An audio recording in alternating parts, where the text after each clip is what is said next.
When you're a war journalist, you see a lot of horrible stuff. All the stories I've done, I've seen the absolute worst of humanity. But I've also gotten to see the best. 6 years ago, I saw him, the greatest, most mysterious hero of our time, up close in action. I witnessed firsthand what he did that day, and it changed everything for me. Anyone listening to this knows exactly who I'm talking about. The guy who saved us, saved Earth, saved mankind. Master Chief Petty Officer Spartan 117, whom we now know is simply the Master Chief. A few months ago, I was hired to do an in-depth profile on the Chief. Exclusive access, the whole thing. Since then, I've gotten to talk to a lot of people who claim they know the real Master Chief. The boy, the soldier, the hero, the traitor. See, I've always known where a story was going before it started. I'd known exactly the story I wanted to tell for years. The story all of us wanted to hear. Glossy, inspiring, the blockbuster hero biography. That's all this was supposed to be. But the truth isn't always that clean. When I pulled that first loose thread, something broke.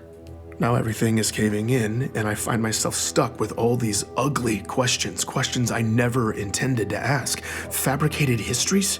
People who aren't who they say they are? Cover-ups of cover-ups? That steady drumbeat of theories that used to sound insane, now they don't seem so out there. And these disturbing rumors, reports of anomalies. Something big is happening in deep space, and I can't even corroborate a single fact about one man's life. It's clear to me now. I can't fix the pretty story, but maybe I can break the ugly one. For the first time in my career, I can honestly say I don't know the shape of where this is going. And in fact, the possibilities have me lying awake at night, but I believe we all deserve to know the real story. We need to know where this leads. I know I do. So I find myself back at the beginning. Who is the Master Chief? Where does he come from? And is he keeping us safe? Join me as I hunt the truth about the Master Chief.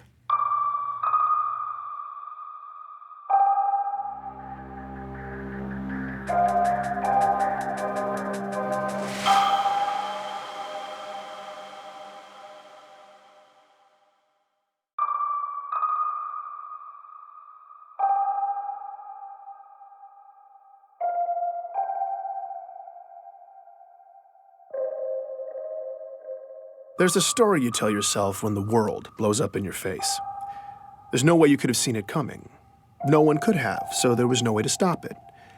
This is what lets you sleep at night. But go back in your mind to before it all happened. Replay it in your head, except this time, maybe you'll see it. Something small, out of place. Maybe it's just a single thread, but it's the truth. Nobody saw it coming when they arrived. An alien race known as the Covenant.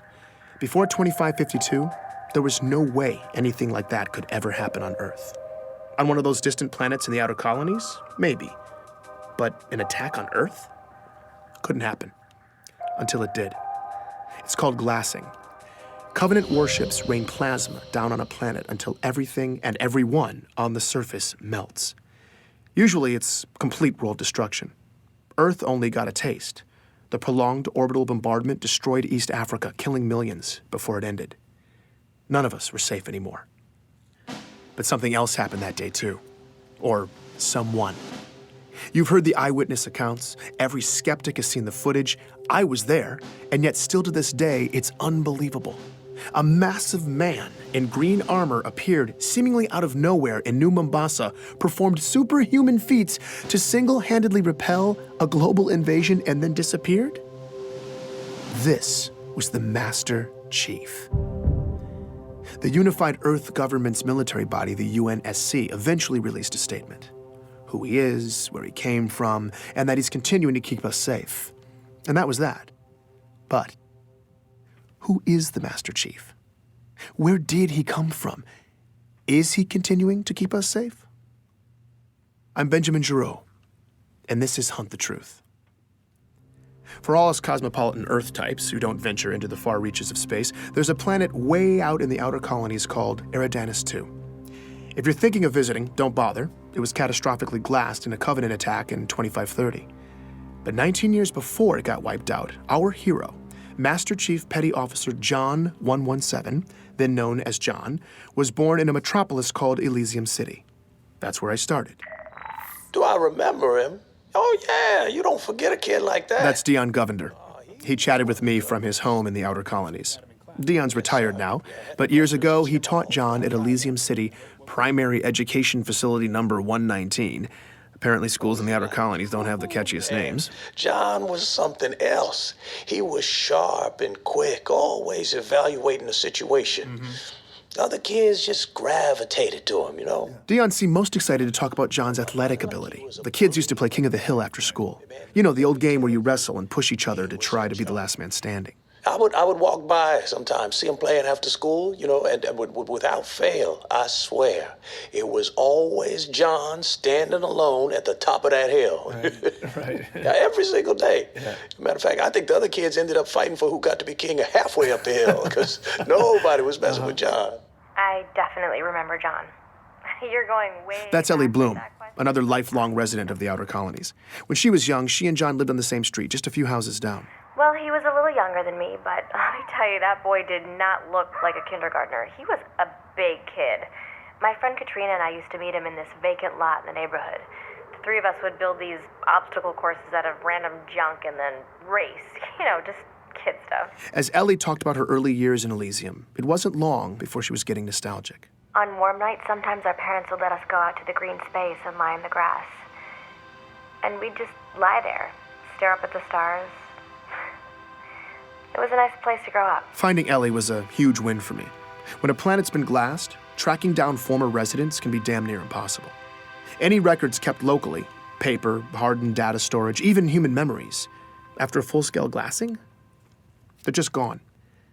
Thankfully, though, the Office of Naval Intelligence, or ONI, had furnished me with a list of interviewees. That's how I'd gotten Dion. But I wanted to go the extra mile with this story, so I'd hit up some of my old connections in the outer colonies looking for more sources. Ellie was my only hit so far. Did you keep in touch with John? No, I wasn't allowed to use Waypoint much when I was little. But I did keep in touch with Katrina. We still talk, actually. You know, she probably remembers John. I'm gonna tell her I talked to you. Wait, what was this for again? It's a military thing? Oh, no. John is the Master Chief. What? He's Yeah. John became the Master Chief. like the Master Chief. Yep. Oh my God, no way, are you serious? I'm not kidding you. I'm telling my you. God, that's crazy. Ellie lost her mind for a few minutes. I guess it's not every day you find out that your childhood playmate saved the galaxy. Oh my God, now I'm definitely telling Katrina. I mean, she is gonna freak out.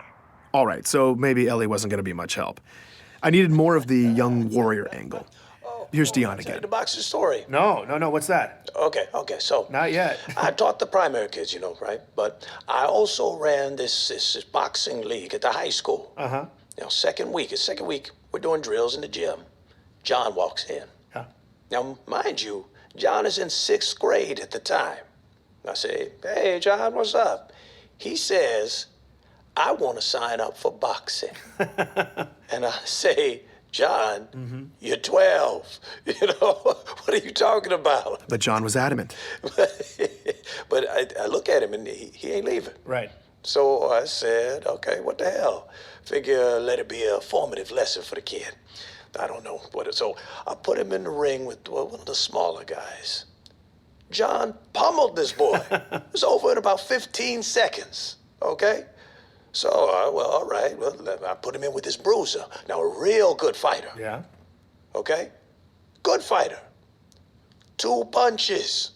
John laid him out. 12 years old. I liked talking to Dion. Never seen anything He was like warm and funny in that grandfatherly memory lane kind of way. Never missed a practice. I realized I'd gotten lost in it all when the narrative took a dark turn. But then, one week, John just didn't show up.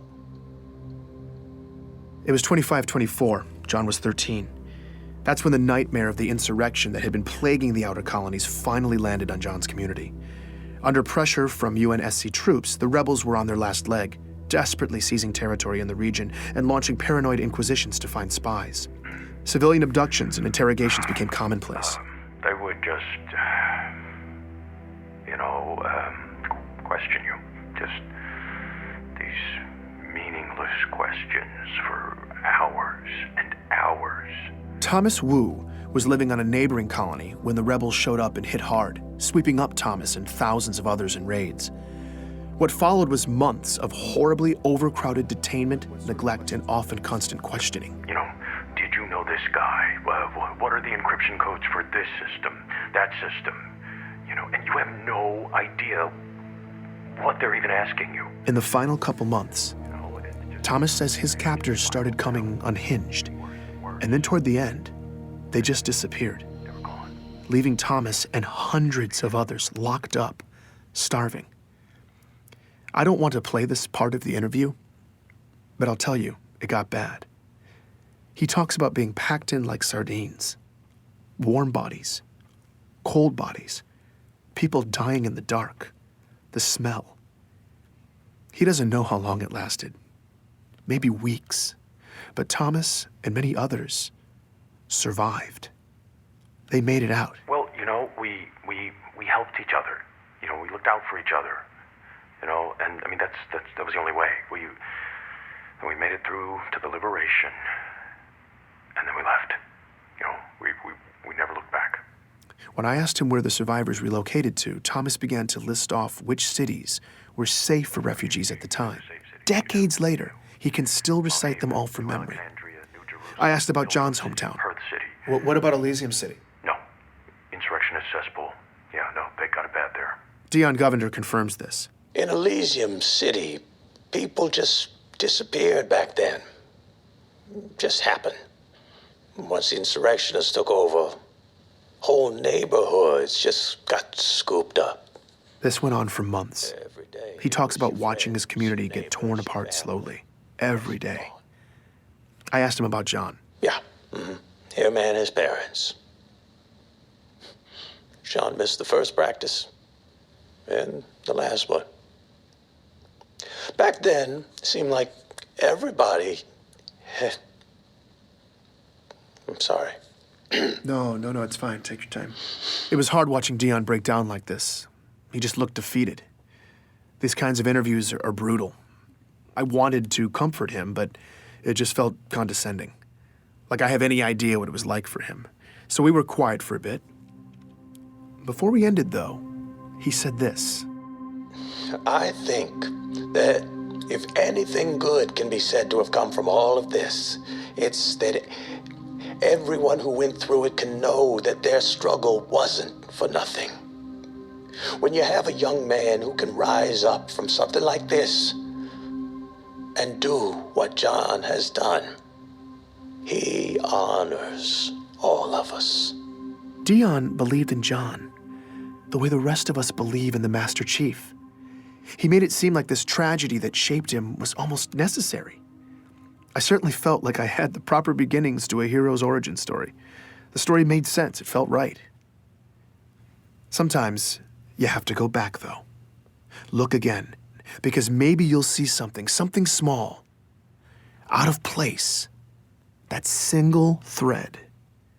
Later that evening, after my interview with Dion, I was pretty drained, so I spent some time sifting through a bunch of file boxes. I'd paid this scavenger in the outer colonies to dig around and send over any Elysium City documents she could find. The only local government records left were hard copies, but I took them anyway. I was sorting through a messy box of local census registries when I stumbled across John's name. One line of basic information, printed out in black and white. That's when I saw it. A single letter next to his name. D. I was staring at an official document that said quite plainly that in 2517, John died at 6 years old. Please join me for the next episode of Hunt the Truth.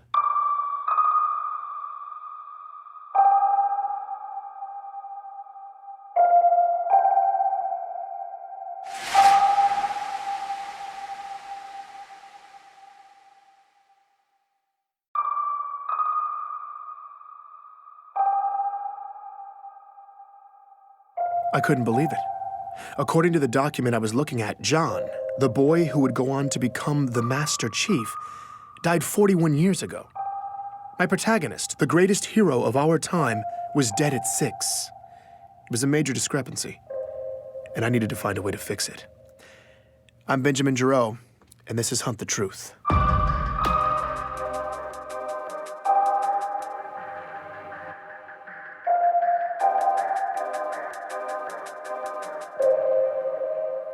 Continue to hold. If you ever happen to obtain sufficient clearance to call the Office of Naval Intelligence, you'll be on hold for at least an hour. If you ever happen to get a call from them, you will also wait an hour. And in the end, they never unblock the video, so you just end up talking to a really crisp insignia. I am waiting to talk with Michael Sullivan, hoping he can help me with my little records problem. Continue to hold. And it's been 85 minutes. Michael Sullivan, also known as Sully, works for the ONI in public relations. If it seems odd to you that the most secretive agency in our government has a PR department, you're not alone. But that's not something I'd mention to them. Besides, Sully had hooked me up with the assignment in the first place. I was grateful for the opportunity. Office of Naval Intelligence. Public Relations. Ben, Hi, Sully. Hey, yeah, thanks for taking my call. absolutely. How are the sources? Up until this point, I'd had no problems with the story. All my facts had been lining up nicely, but now Love it. I had an obscure document from the far reaches of the galaxy that listed John as deceased. This contradicted everything. I needed Sully to make it make sense, and thankfully, he did just that. Welcome to the outer colonies. Nothing makes sense out there. No, I know. It's just, I just want to make sure that I button up all the details. And that's what you're doing. Look, Ben, it's the far reaches of space out there, and the planet you're talking about was glassed to hell. You know just as well as anybody that if there are any local records, they're a mess. Okay, so I felt a little stupid. Sully was right. It's a real problem in the outer colonies. Planets destroyed by glassing have bad records. Every researcher knows this, and every researcher knows that questioning that fact is standard fodder for conspiracy theorists. It's a cover-up. That's government secrecy 101. That's a message I received last week from a man named Meshach Maradi. He's one of many truthers out there who've come out of the woodwork since I started doing this story. Apparently, he heard I was investigating the Master Chief. Meshach seems less ridiculous than most of the characters who've been filling up my inbox, but he's definitely been the most persistent. He's left me a message every day for the past 2 months. I never respond, but I did find the timing of his last message pretty funny. Let me guess. The government is telling you that the records don't make sense because the planet was glassed, right? That's what they tell you. Technically, Meshach was right. That was what the government was telling me. But unfortunately for Meshach's theory, it was true. Glassed planets have bad records. John's childhood friend, Ellie Bloom, has dealt with this reality her whole life. I recalled what she'd said in her interview. I mean, it can be hard enough out here trying to do business between planets that haven't been glassed. There's so much upheaval. Keeping track of personal records, financial documents, medical records, it's a total crapshoot. In retrospect, I'd probably been asking for this kind of hiccup. Getting cute with the research, opening up a rat's nest of old paper records, and for what? All I'd dug up from slogging on my own was a few hazy kindergarten stories from Ellie and a nonsensical death record. But things were looking up. Sully had arranged a face-to-face interview with ONI Vice Admiral Gabriela Dvorak. That not only got me off-world, but it was on board the newest Autumn-class heavy cruiser, the UNSC Under the Breach. Got a private shuttle up, full luxury. They had me riding in style. When I came aboard, Dvorak even greeted me personally. Now, civilians aren't normally allowed on board an active-duty ship, let alone given this sort of attention. Please, call me Gabriella. Okay. This was not the kind of hospitality I was used to. What brings you way out here? Work. She told me she was on a detachment and in the neighborhood. I guess I lucked out. The white glove treatment continued too. Captain's mess, officers' quarters, the whole thing. By the time we finally got to her office for the interview, Dvorak could have said anything, and I'd have been thrilled. But she's the real deal, and she jumped right into it. It was that finally moment. After all the fighting was done, I was helping lead all the prisoners out of the containers. As a lieutenant in the UNSC, Gabriella not only took part in the ground operations that freed John and countless others from the rebel labor camps in Elysium City, but she remembered the 13-year-old as well. She described the liberation. When you saw them, what had been done to them, you realized who you'd been fighting to save. The aftermath of it, it was ugly. Everyone was streaming out into the daylight, squinting, limping, just gray and fragile and sickly. Their backs were hunched, all their eyes just staring at the ground. I mean, they looked dead. That's when she saw John. He was sticking out like a sore thumb. In the middle of all this just beaten humanity, there's this tall, young kid walking toward me, towering over the others, his shoulders back, his eyes forward, and when he passed me, he looked right at me. Looked in my eyes. I mean, that doesn't sound like much, but that eye contact coming from someone in that moment who'd been in that circumstance was shocking. He looked malnourished and dehydrated like everybody else, but he was so young. And whatever had broken all these people, it hadn't broken him. In the aftermath, Dvorak remained stationed in Elysium City, working in the refugee camps. From the first day, John stepped up to help Gabriella with her duties. She came to know him well over the next several months. There was a point when he told me about his parents, that they'd been abducted along with him. He didn't say much, but they didn't make it. Her understanding was that it had gotten ugly in there. They died a couple days apart, a few weeks before the liberation, and John was there when it happened. On the rare occasion when John opened up about this, Dvorak says it was memorable. He would get this look on his face when he talked about it. It's hard to describe. I'd see it on him other times, too. He seemed to feel the weight of all that had happened, but still, he was calm. Not angry, not desperate, just resolute. He was a remarkable young man. Like so many people at the time in Elysium City and throughout this region of the galaxy, John had lost his home, his family, everything. People packed up whatever they had left, got out of town, and most never looked back. But Dion Govender, John's boxing coach, said many of them found a way to get some measure of closure. Yeah, definitely. We all got separated and spread out across the planet and the colonies, but some of us were able to cobble together a list of names and kind of a memorial that grew longer as we got more information. Yeah, I remember seeing John's parents' names on the list early on, but not John. After he missed that last practice, never saw him again, but I remember thinking, that's okay. You know, as long as I never see his name on this list, that's okay. And I never did. His will to survive left an impression on then-Lieutenant Gabriella Dvorak as well. I think John just didn't want to be a victim anymore. I remember him telling me he was going to enlist. He said he was going to make a difference. I've never been more sure of another person than I was of him when he said that. Out of the chaos of war, from the rubble, a young John was able to forge a purpose for himself. A purpose that would drive him to become the hero the galaxy would one day need him to be.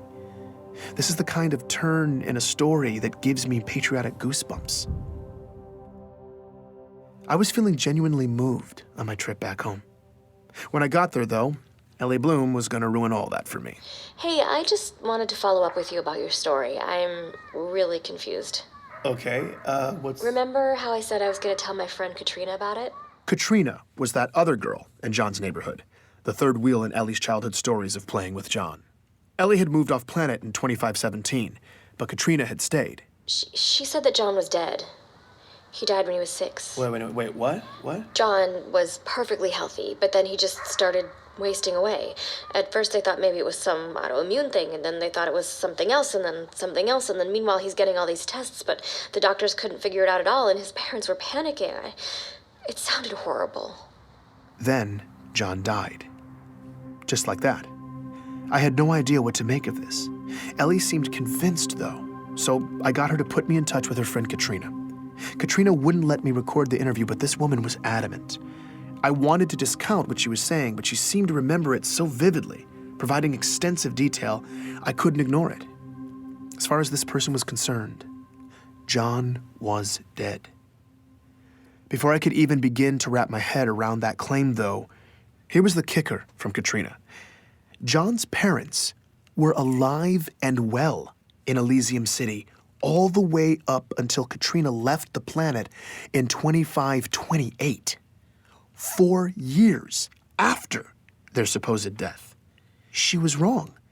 She had to be thinking of someone else, or she was lying. Why would she lie, though? I had to admit she seemed pretty convincing, but it didn't make sense otherwise. I still thought I could fix the story, though. Make the pieces fit, make it make sense. But what I didn't realize was that this crack was only the beginning, and the whole ugly mess was about to split open. Please join me for the next episode of Hunt the Truth.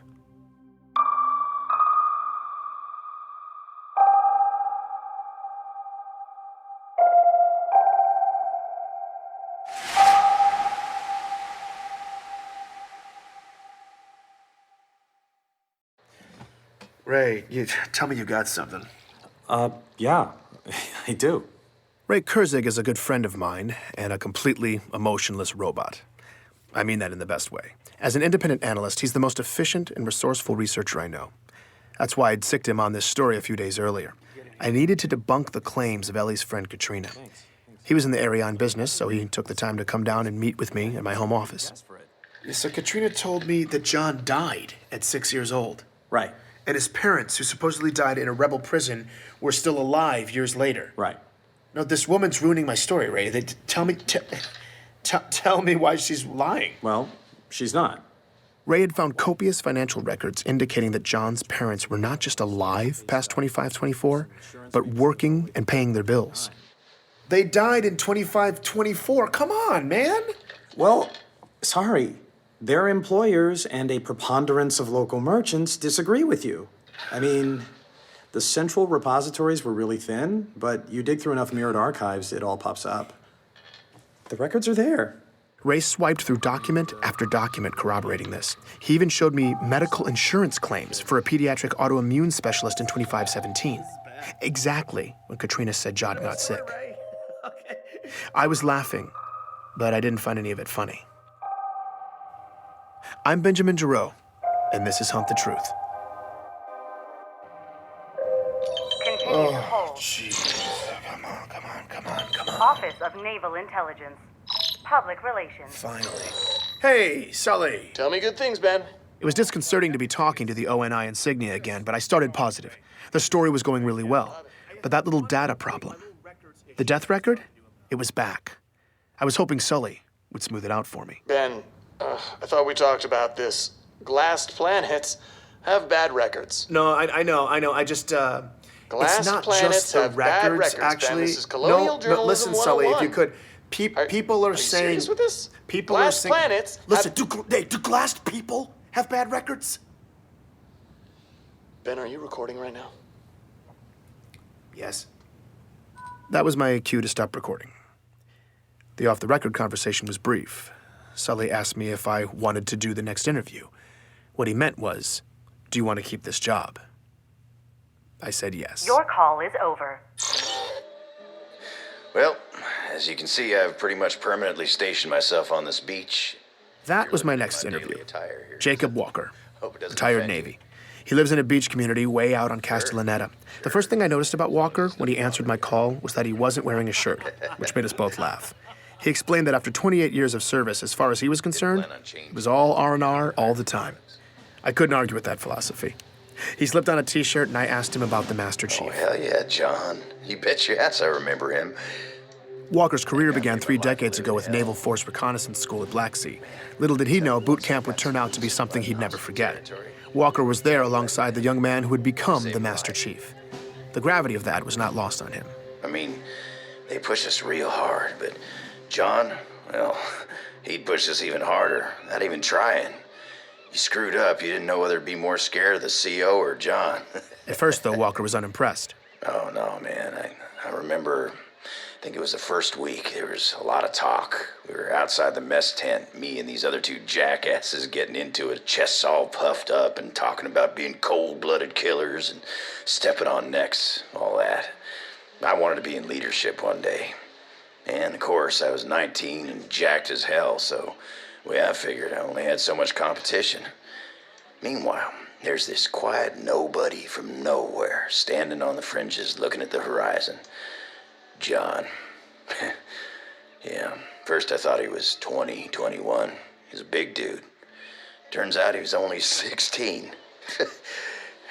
I mean, that kid wasn't even on my radar. Soon, though, Walker says all that machismo fell to the wayside and a real leader emerged in John. Training exercises, whoever finished last got the brunt. I mean, last one in on a 20-mile, you're walking back while we catch a Pelican dropship. And that there's some downright lethal terrain, too. Reach is, well, it was a tough planet. But John, man, he took lead every time. A lot of risk and responsibility. Didn't have to, but, hell, he did it. And then halfway in, he'd start to hang back, you know, and help the stragglers. You're injured, whatever. He'd be right there helping you out. And then without fail, Walker says, John always made sure he came in last and took the punishment. He made us all want to follow his lead. Try harder and help each other. I mean, we're supposed to do that, but nobody ever really wanted to until then. Anyway, we did it. But taking the hit for the group, now that was John's thing. I only challenged him for the honor once. I'd never made that mistake again. Walker's in his early 50s now, but he seemed lit up with the energy of a much younger man. It seemed the will that he and the other recruits had, in a sense, borrowed from John so many years ago, was still inspiring Walker. It was remarkable. He knew John, lived with him for months, yet to him, John still seemed to be an almost mythical character. What he was able to do, getting back on his own like that in the pitch black, no nav equipment, man, he was inhuman. That kid was a monster, all right? They all were. Anthony Petrosky, a retired orbital drop shock trooper I found through Mishak Maradi. Yes, that Mishak Maradi, the truther who's been messaging me for months. And yes, I was pretty desperate for leads. We'll leave it at that. But Petrosky was definitely not on Sully's list of approved sources, so I went off-grid and contacted him through Chatternet. Here he is, talking about his only encounter with John. The kid was a freak. Can you be more specific? Yeah, I'd be happy to. You know, me and a bunch of guys were sparring in the gym one day, and there was this young kid there. I mean, I guess you could call him a kid. He was pretty jacked, you know, but his face looked 12, maybe 13. 12 or 13? After enlisting, John didn't even finish boot camp until at least 17. Petrosky had to be wrong about his age, but I let it go. Anyway, I guess he was acting tough when one of the guys asked his name. He told him, but he kind of, you know, gave him attitude, right? So people start mouthing off. Next thing I know, CPO orders the kid and 4 of the guys into the ring because they were supposed to Wait, fight him. hold on, Anthony. Wait, you're telling me that the CPO ordered 4 soldiers to fight a high school kid? No, a 12 or 13-year-old, like I said. Yeah, fine. Either way, the CPO ordered 4 ODSTs to fight a kid. You got it all wrong, okay? Because those 4 ODSTs were like lambs to the slaughter. What, John outfought them? No. It was way worse. As he tells it, the ODSTs did as they were ordered. They surrounded John, and one of them swung. What happened next, Petrosky says, defied explanation. Because the sound this kid's fist made, it sounded awful. Because they weren't like punches, they were like rapid fire explosions. Okay, I was across the gym, but I heard it. It was sick. Like meaty cracks in a drum roll. It was just like... One of the ODSTs sustained a single body blow that instantly stopped his heart, killing him. Another trooper only took 1 shot from John as well, a punch that caved in the man's face. 2 fatalities, 1 ODST with a cracked pelvis, and 1 with a shattered spine. That guy never walked again. No one had to break up the fight. It was over in less than 5 seconds. Wait, he killed them? What he did was impossible. What do you mean impossible? Like, how? Like not human, all right? Like he was genetically augmented. So you're telling me that someone had augmented John? Someone had genetically augmented a child? Okay. No? Right. You think I'm lying? I believe Right. that's what you No, sure. honestly think Right. you saw, but... Look, here's the thing, Ben. I don't care if you believe me or not. This makes no difference in my world. I was there and you were somewhere else. So you're going to go write your little military cheerleader article, and I'm going to sit here and drink beer. So good luck.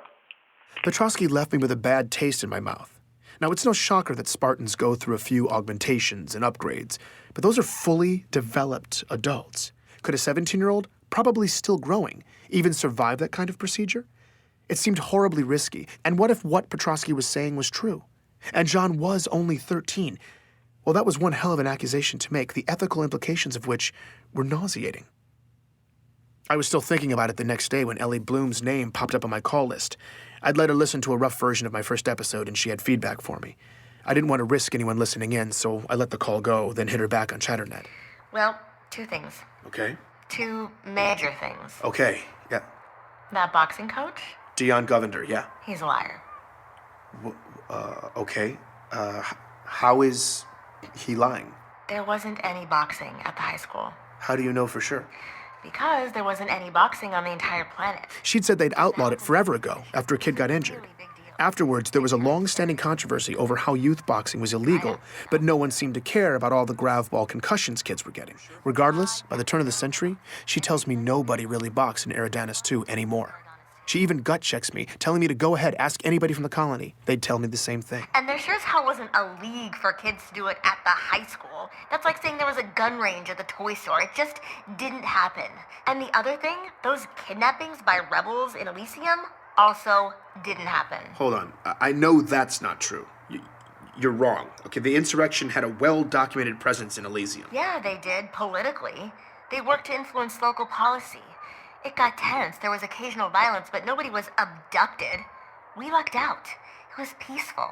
That's why Elysium was refugee central. So boxing coach, total liar. I needed to verify what she was saying, but I had the gnawing sense she was telling the truth again.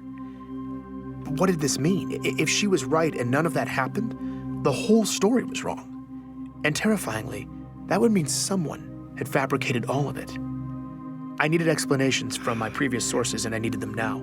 I tried to reach Dion, the boxing coach, no response. Gabriella Dvorak, the lieutenant who liberated John, in the field, unreachable. So I tried detainment survivor Thomas Wu. He answered. Hello? Hi, Thomas?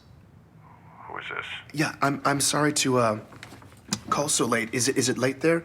I just need to ask you something really quickly. Okay. I had no idea what I was going to ask. Okay, do you know for absolute certain that Elysium suffered the same fate as your town? Yeah, I told you that. I know, but Thomas, I spoke to people who were in Elysium, and they said that wasn't true. Now, look, I know you went through a lot, but I want to know the truth. Okay. Do you know for absolute certain that Elysium City was under the violent control of insurrectionists? Look, what I told you before, that is the best I can remember. No, I'm sorry. I'm sorry, but I don't believe that. You remembered it all perfectly. You rattled off the name of every single safe haven city in that region, and you only hesitated once. I was completely making this part up. I was going for broke. You only hesitated where you would have said Elysium City, right? I mean, look, I don't know for sure. But Elysium wasn't captured by the insurrectionists, was it? Hey, what are you, defending them? I'm definitely not defending... You know, after what they did, you're going to defend them? They left us locked up for weeks. They let all those people just die. And they did that all over the outer colonies. I mean, what does it matter if it was Elysium or somewhere else after everything that they did?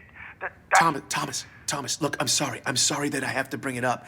I just want peace of mind for my family. That's all I want. It's just...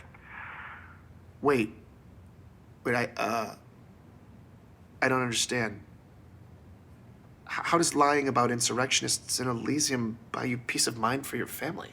At that moment, Thomas suddenly seemed to become entirely lucid, and his tone changed completely. I shouldn't be talking to you. Oh, wait, Thomas, hold on. I can't. Leave us alone. I suddenly became lucid myself, with a single awful realization. That entire conversation had just taken place over Waypoint. Anyone could have been listening. Please join me for the next episode of Hunt the Truth.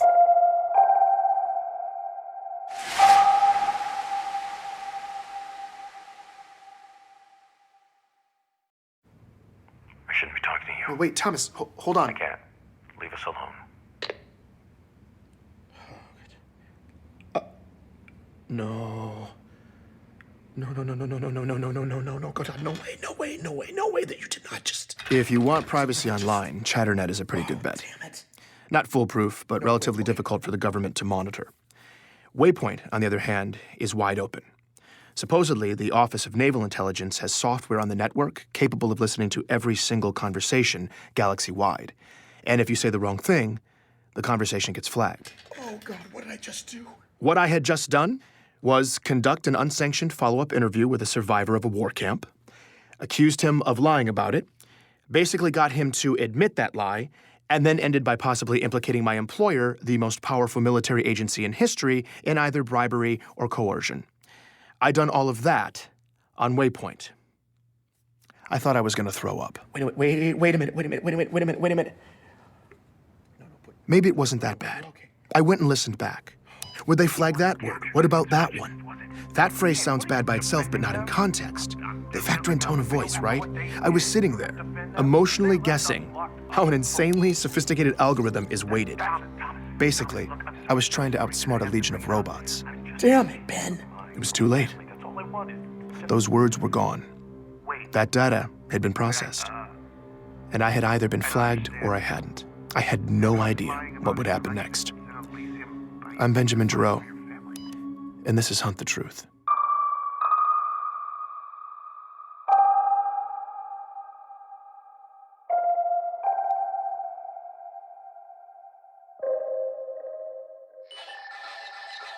Benjamin! I'd never been so happy to hear from Meshach Maradi. I made him triple check the security of our call. You sure? Relax. We are under the tinfoil hat of secrecy. Seriously, though, we are fully secured. Meshach could probably tell I was desperate, when after months of his unsolicited theories, I actually solicited one. What's going on out there right now? I'm glad you asked. Strong patterns. A lot of chatter in the military bars, soldiers drunk and unhappy. Local graffiti corroborates these complaints. The helmet overfloweth. This is how Meshach talks. For a while, I thought maybe there was an actual group of people somewhere who use these terms. But there's not. It's just Meshach. My prognosis ripples in the ranks. Army, Orb D-Shock troopers, Marines, across the board. Men at arms, up in arms. When soldiers get frustrated, they get sloppy with their communication. The more frustration, the more unsecured chatter. Right now, there was a lot of both. And there's a sizable leak of booyah-worthy transmissions distilling the slush. Ah, the slush. That immense soup of data siphoned off of unsecure networks, the preferred source for nut jobs everywhere. The data's all legit. There's just such an ungodly huge amount of it that it's practically useless. To Meshach's credit, though, he somehow managed to draw somewhat sound conclusions from it on occasion. It was kind of amazing. I asked why there was so much discontent across the military. MC-11 Scepter. That's Meshach for the chief. He's off being creative. He could be off the grid. Fleetcom's trying to smokescreen like they're on top of his position, but they're not. So the trombones are playing the brown note on that one, and the grunts are a-grumbling. The military is one pissed-off polygon right now. Apparently, some are even questioning Master Chief's motivations and allegiances. The word traitor has been used. Seriously? If he's disobeying orders, that's bad, but calling the chief a traitor? The guy who legitimately saved humanity multiple times, that's just... Either way, you have to consider the underlying question. MC is the precedent for free reign in the military. He's held responsible for protecting a galaxy. A job that big requires absolute mobility. But then, that's a whole lot of power to give one man.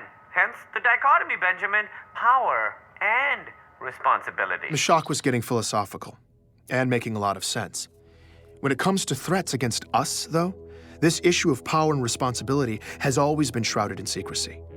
As civilians, we don't know what's happening, who's out there, what they're doing. And according to Mashak, that ignorance could be about to blow up in our faces again. There's something else afoot, Benjamin.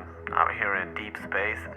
I'd hoped these events would turn out to be random, but now it could be bad. Mashak was a lot of things, but never vague.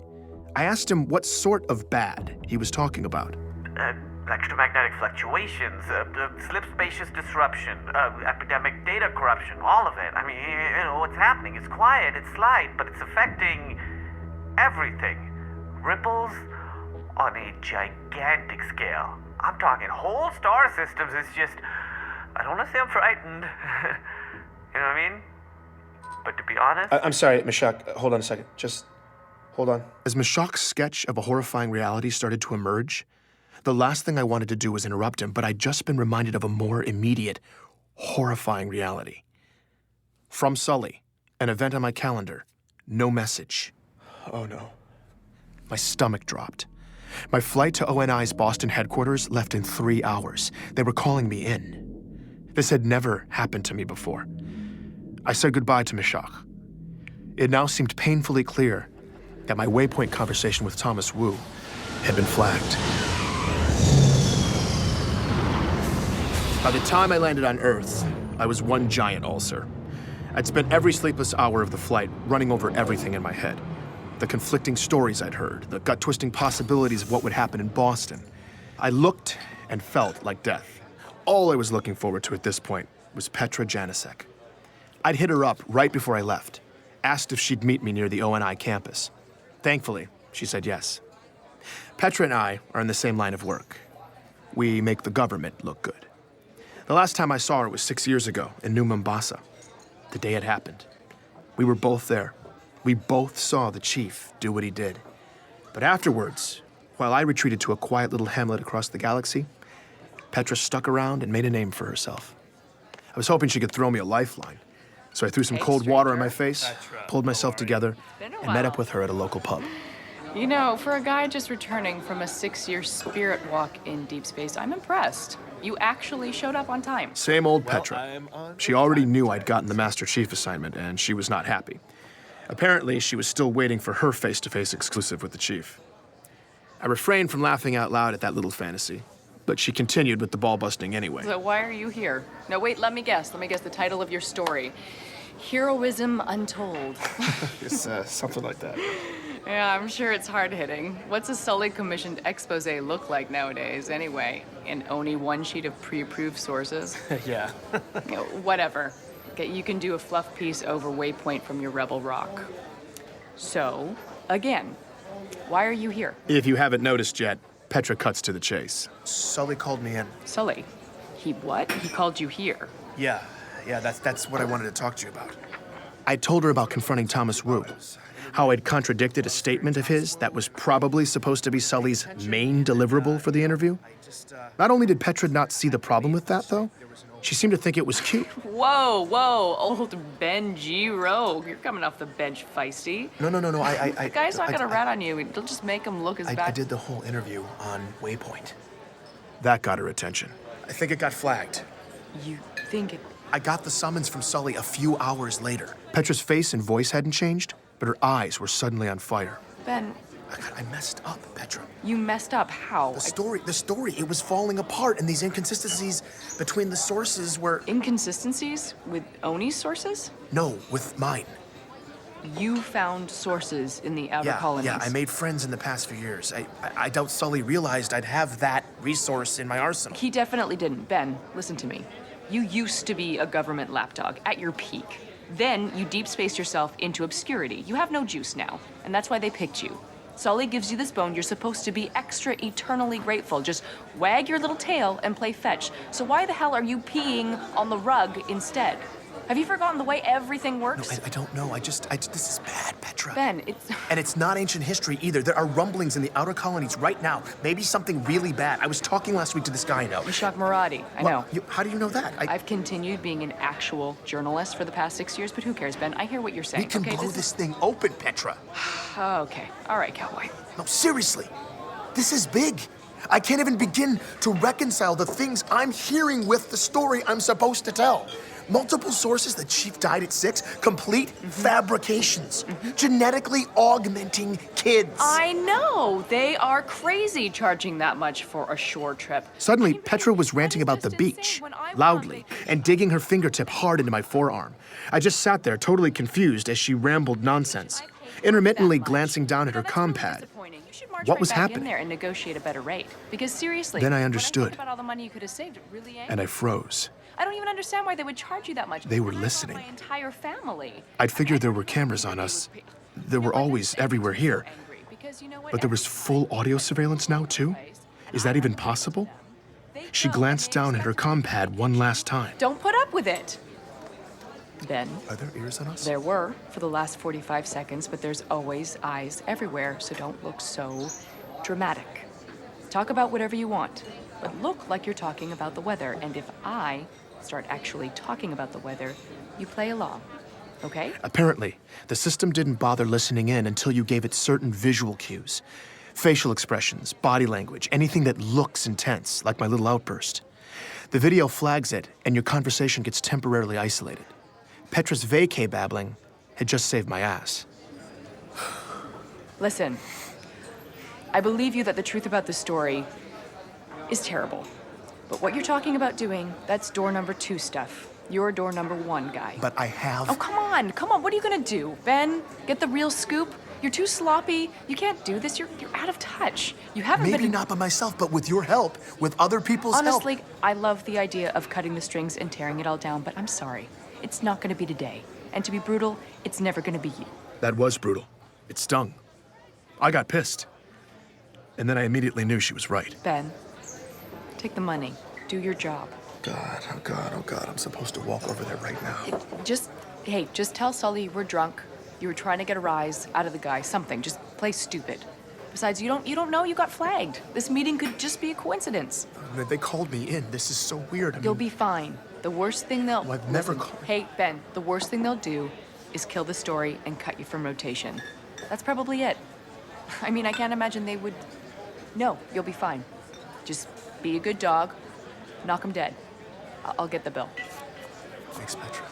But Ben, if I were you, I'd upload whatever you got on the story before you go in. Just send backups to someone you trust, you know, just in case.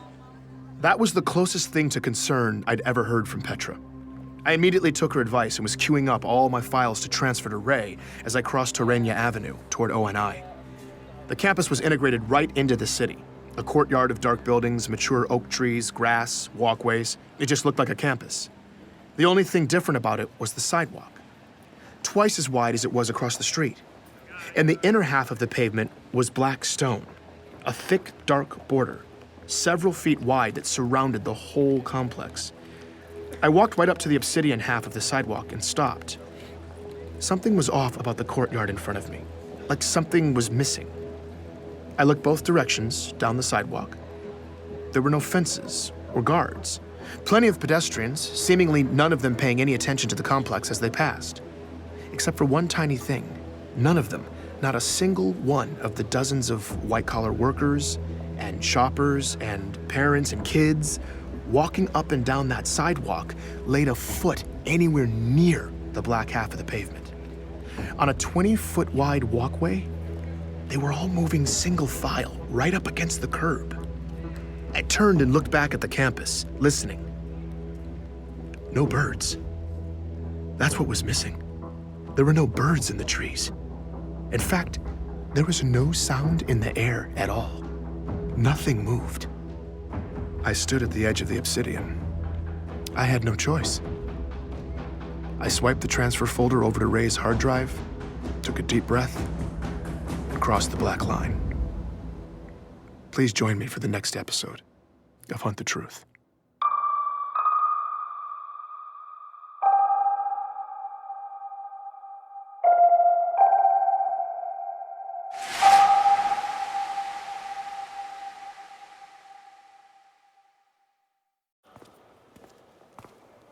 Hi, I'm here to see Michael Sullivan. Do you have an appointment? Yes, I'm Ben Giroux. I have a 1 o'clock. Checking in with a receptionist at the Office of Naval Intelligence is a bizarre formality.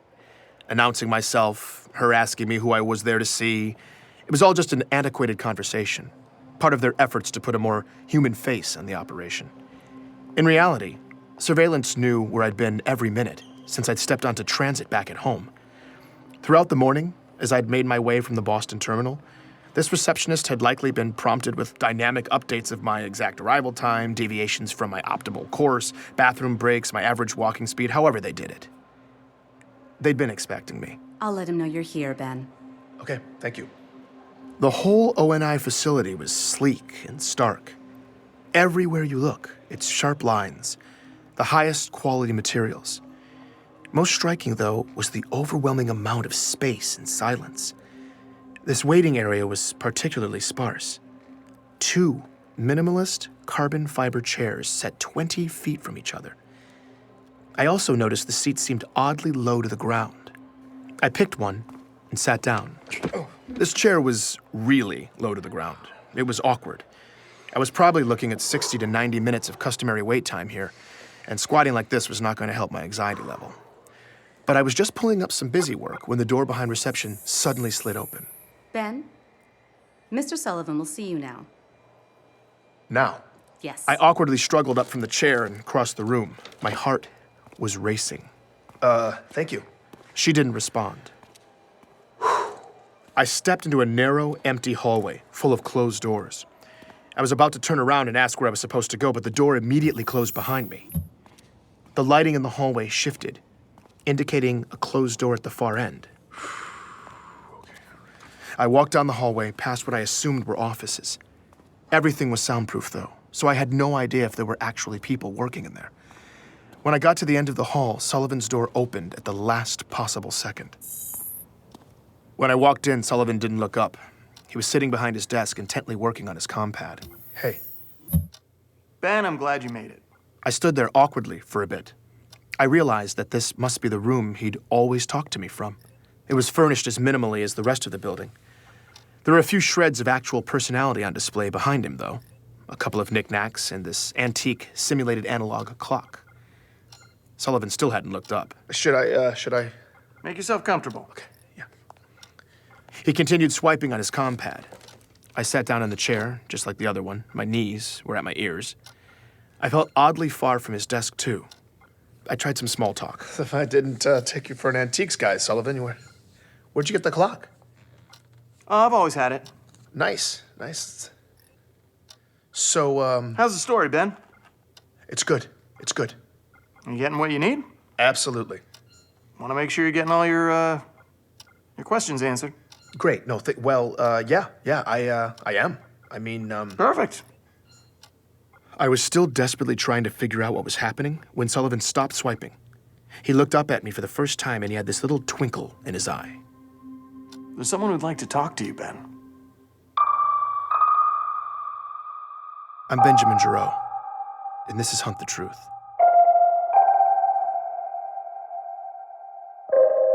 Sullivan was walking fast, and I was trying to keep up.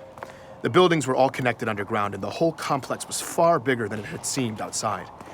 As he led me deeper into the maze, the feel gradually became less corporate and more military. And the more military it got, the more nervous I was getting. Didn't realize they let civilians in this far. It's a special day, Ben. Sullivan's department had seemed almost vacant, but now there were more and more people moving through the halls, mostly in uniform. They didn't speak or look up. They just stared down at their compads like Sullivan, swiping as they walked. The ice-cold efficiency of everything was striking. We're here. Sullivan led me into a large, dark conference room, and the door closed behind us. In the center of it, there was a massive, well-lit conference table with several chairs around it. Beyond the lights, the edges of the space and high ceilings faded into shadow. Have a seat. I did as I was told and sat in one of the chairs. It automatically sank beneath me. I squinted into the darkness. I made out that one of the walls was entirely black glass, probably for observation. Need any water? No, I'm all good. I'm all good, thank you. Who am I, Oh, do you need to do a mic check or anything? Mic check? Mic check? Are we... I want to make sure you get all of this. Get all of... What? Listen, I just... Relax, Ben. This is gonna be big. Sully, I just wanted to say that I, Ben, he's about to walk in. Focus. Sully, I just wanted to say that I had every intention... May I present to you Senior Chief Petty Officer Franklin Mendez. Hi, Ben. How are you? I stood up. The man who walked in was extraordinarily decorated. Gold stars, silver stars, bronze stars, purple hearts, the Legion of Honor. He looked gritty and hardened, probably by decades of battle. Good afternoon, sir. We gonna talk about the chief? Mendez is the man who trained the chief, Ben. I told you I'd take care of you. You're gonna have everything you need for this story. It was an interview. This was not at all what I was expecting. I don't know what I was expecting, but it wasn't a high-profile face-to-face. All my anxiety completely evaporated. Right, yes, of course. So you're the man to talk to when it comes to the Spartans, huh? That's correct. My conversation with Thomas hadn't been flagged. Petra was right. There was no way Sullivan wouldn't have at least said something. I couldn't believe it. My relief blossomed into full awe.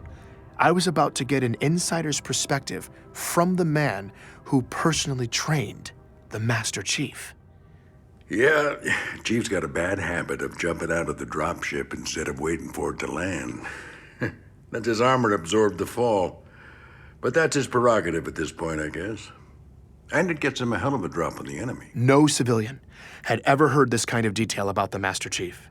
Mendez told me that it wasn't long after boot camp that John's unique combination of abilities and drive established a fledgling reputation for the young man. That kid blew me away. His acumen, his mental quickness, his physical abilities, tactical judgment. I could tell even from a young age that John was a burgeoning, complete package. There was no question in my mind that he was ready for the augmentations. And he couldn't wait. Once John had the procedures done, Mendez said everyone was blown away by the results. Medical engineers said his systems integrated flawlessly with the tech. His recovery time was impressively brief.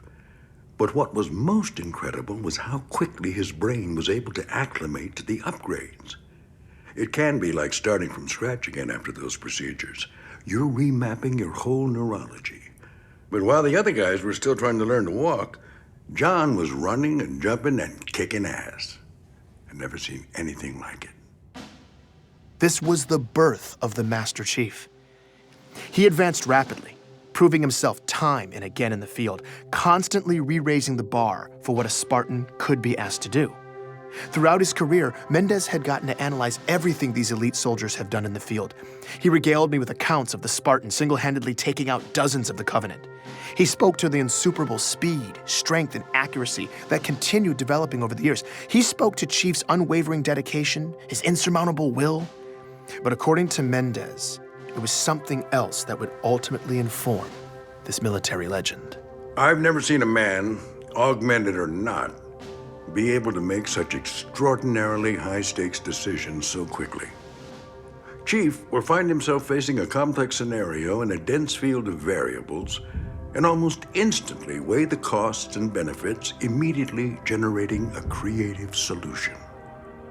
He faces dilemmas, ethical, tactical, tough situations that would buckle most human beings if they had a year to mull it over. But he makes the call, usually on the fly, and it's the right call. It's extraordinary. Not to mention, of course, that he then makes a superhuman jump onto an enemy craft in mid-flight, yanks the pilot out of the cockpit, commandeers the bird, and then rams it back down the enemy's throat. The man can execute, too. Mendez tells me that the Chief has come to expand and deepen the definition of what serving is. In many ways, Mendez seems to think it's that decision-making ability that sets the Chief apart. It's what makes him a leader. It's what's made him a hero. Wow. I'm glad you're doing this story, Ben. It's about time the Spartans finally get their due. People need to understand the level of sacrifice that the Chief and all the Spartans make to keep us safe. You talked a bit about Chief's personality, his dry wit, his loyalty. I'm sure you guys don't sit around talking about your feelings much, but in your opinion, do you think being held at that level of responsibility is hard for him? Protecting a whole galaxy, it seems like it would be an unimaginable heavy burden. Lucky for you, you don't have to imagine it. No, it is a heavy burden. But Chief has broad shoulders. He's able to make those decisions and get it done. And he takes that task on willingly and with vigor. It's inspiring. Absolutely, absolutely. It's amazing. But do you think one man should have that much power? You see now, it's your phrasing there that could get you into trouble. It sounds like you're making a presumption that I could find adversarial, which in turn would make your tone condescending and this conversation decidedly unpleasant. Now that's not something you want, son. No, Would you like to rephrase the question? Of course, I'm sorry. At that moment, the light suddenly changed in the room, and Sullivan started swiping through his compad. Room's turning over. I apologize for the inconvenience, gentlemen, but we are about to get a change of venue. I'm sorry, I'm sorry. What I should have said was, if we're leaving these kinds of decisions... Sorry, Ben, hold on a sec. It looks like we've got access to Jasper 9 now, so we can just head down there if that's all right. Fine with me. Okay. Yeah, it's a short walk. Gentlemen, hold that thought. Looks like I've got somewhere else I need to be. No problem. I can wait. Shouldn't be long. Sullivan can reschedule us for around 1600. Perfect. I appreciate it. You should appreciate what my Spartans did instead. The only reason you're breathing the air you need to even ask these questions is because they sacrificed more than you'll ever know. Mendez split off down the hallway as a line of large men in suits silently filed past and disappeared into the conference room behind us. Sullivan was on the move again, buried in his compad. I followed after him. Sullivan! Yep. Yeah, where should I report? It's at 1600? That's not up yet? Let's see. Oh, no. Wait a minute. What? Looks like we're getting a request for raw now. Yep. For me? Yeah, you're shipping raw files off for edit by 0900 Thursday. No, hold on. I can't ship off the raw files. It's all back at home. You just received boarding docs for the 5:30. That leaves you 24 hours to upload when you get back. Wait, I've only done mock-ups for the first few episodes. That's editorial, Ben. Let them worry about it. But what about Mendez then? That was awesome. But I didn't finish. You got amazing stuff from him, man. Killer interview. Love it. If the other stuff is even half that good, the story's going full distribution, widescreen. Okay, I know. I'm still in the middle of it though, so I can just wait for him. Sullivan, I can wait here and finish the interview with Mendez. I've got time. Sullivan stopped walking when I said that. He turned around and walked right up to me. For the first time all day, possibly for the first time ever, I felt like he was giving me his complete, undivided attention. Ben, you don't have time. You have a deadline and a boarding pass for the 5:30. Okay? In that moment, it dawned on me that perhaps my Waypoint conversation with Thomas Wu had been flagged. Sullivan turned back into Sullivan and kept moving. Seriously though, man, amazing stuff. And remember, once this story hits, they're all gonna be eating out of your hand. Travel safe. You earned this, buddy. For those of you who don't speak ONI, that was me getting fired. Your pass will expire in 9 minutes. And according to the AI, I was no longer a welcome guest. I was about to take the long trip home. Taking a second interstellar trip after less than 24 hours sucks enough when you haven't just lost your job. Once I was buckled in, all I wanted to do was get some sleep. But as we started to lift off the platform, something was bothering me. Actually, it was someone. So there's a guy complaining to the attendant in the next cabin. It sounds like he's on his first trip out of the solar system. These long flights to the edges of the inner colonies from Earth always had at least one that guy. Some entitled Earth VIP who feels the need to yell about the outrageous inconveniences of slip space travel. So I definitely recognize his voice. It took me a minute, but that's gotta be him? I think it's Jacob Walker. Jacob Walker. The military retiree I'd spoken to a few weeks back, the happy beach bum who'd been in boot camp with John. That didn't make sense, though. He was on permanent vacation near Saturn. Walker was the last man I'd expect to see on a flight leaving Earth. So I'm about to take off here, but I gotta know for sure. I unfastened the belts, made my way down the aisle, and when I peeked around the partition, I saw him, sitting there arguing with the attendant. But this man was wearing a suit and tie, and his hair was combed neatly on his head. He looked nothing like the unkempt Walker I saw during our interview. I went for it anyway. I'm not trying to be difficult here, but you Jacob? can't have air quality I'm this sorry, bad sir, and but expect that. unfortunately, there's nothing that I can do about the air quality. Jacob Walker? All the color drained out of the man's face. Sir, you need to sit down. Jacob Walker? If you're thinking I was mistaken and I just freaked out some random business traveler, listen to his reaction when I tell him who I am. Ben Giro. We talked a few weeks ago? Oh, yeah, of course. Old boot camp stories. Yeah, I remember you. That was the Walker I remembered. Are you here on business or something? Walker bumbled awkwardly in the conversation. It looked like he desperately wanted to get away, but he was stuck there. No, what are you doing here on Earth? Oh, I'm just, taking a little trip. Sir, we are airborne. Please take your seat. I thought you were retired. Yeah, I am. That's right, but... Oh, hey, Ben, I think mean, we're I about thought to you were permanently stationed on a beach. Yeah, Sir, last warning. You need to sit down immediately. Okay, hold on a second, all right? No, you're done. No, just take it. Don't touch. What are you doing? Oh. That's when the flight crew sedated me. I blacked out, and my conversation with Walker was over. I woke up in the terminal, back at home, with a pounding headache. By the time I got back to my place, I had a nasty surprise in my inbox, too. It was an order from the Inner Territories Transportation Administration.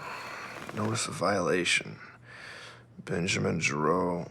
This is to inform you that attached is an ITTA order assessing civil penalties for the in-flight incident? What?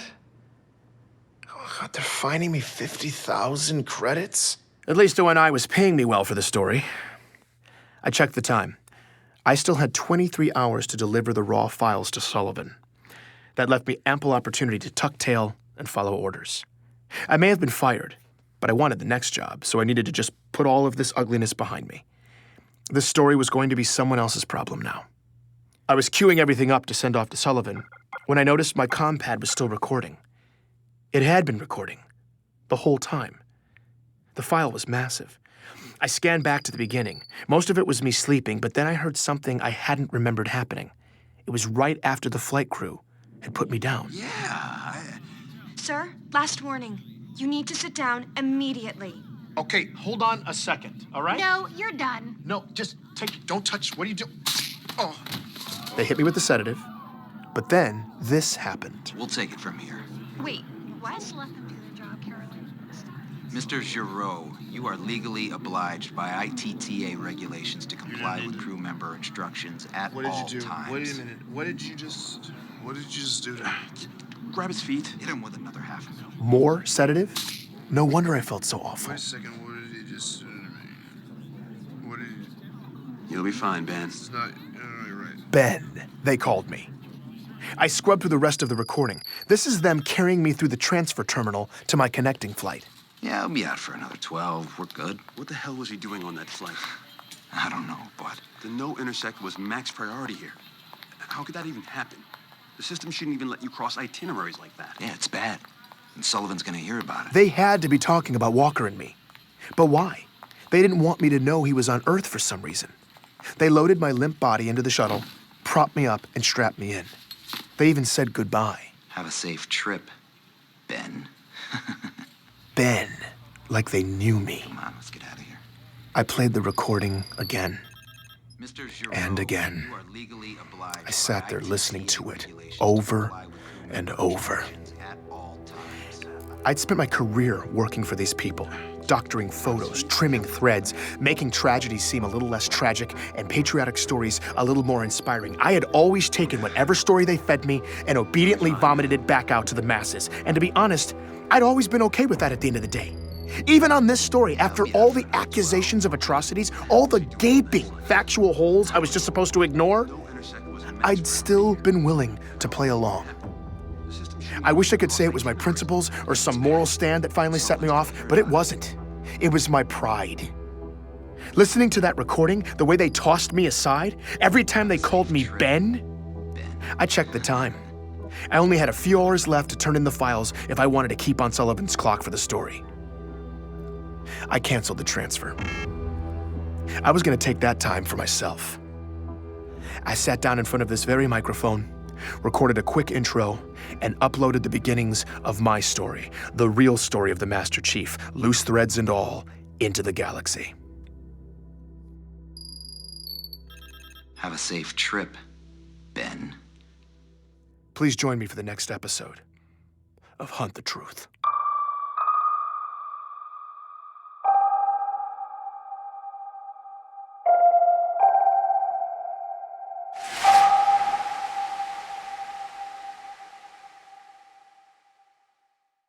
It doesn't matter who's lying or who you think is lying. The Master Chief saved the world, and you managed to what? Stir up a couple nuts and get some idiots to call you up?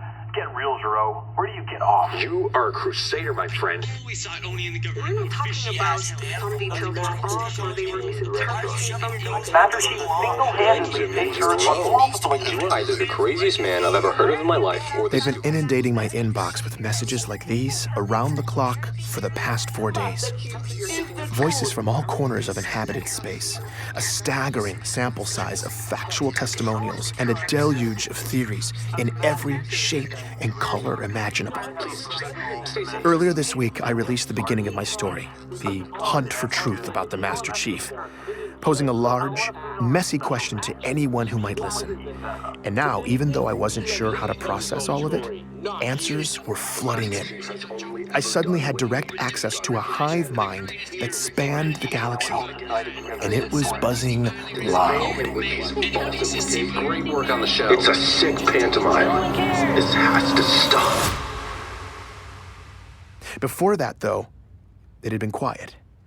Holding myself up at my place as I got the episodes ready, I only talked to 2 people. Petra called to make sure I'd made it back from ONI in one piece, and I called Ray about the fiasco on my flight. He said he'd start digging into Walker's identity.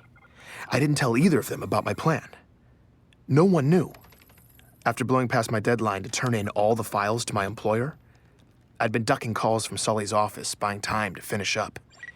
Right before I uploaded the story, I was still confident ONI had no idea what was about to happen, when I got one final message from Michael Sullivan himself. Ben, so, we missed that deadline.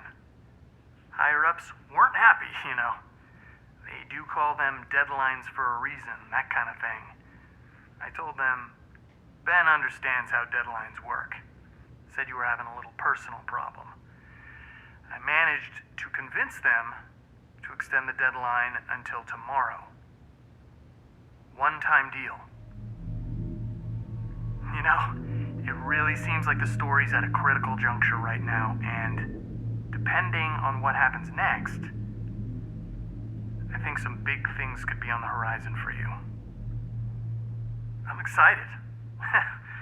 Anyway, just checking in one last time. I hope you're doing well, buddy. Talk soon. All the thoughts I'd been avoiding, the possibilities of how ONI would deal with this, started creeping up my throat, but I pushed them down. I took all of that extremely sensitive government property, audio that had been narrated with my perspective instead of propaganda, and I uploaded it all onto the open network. Sully's office stopped calling. I hadn't heard a familiar voice since. Sitting here, listening to all these messages pour in, I was feeling alone, intermittently terrified, and absolutely thrilled. I'd gone through door number 2, and now I needed to make the most of it. Keep up the good work. I support you. I'm Benjamin Giroux, and this is Hunt the Truth.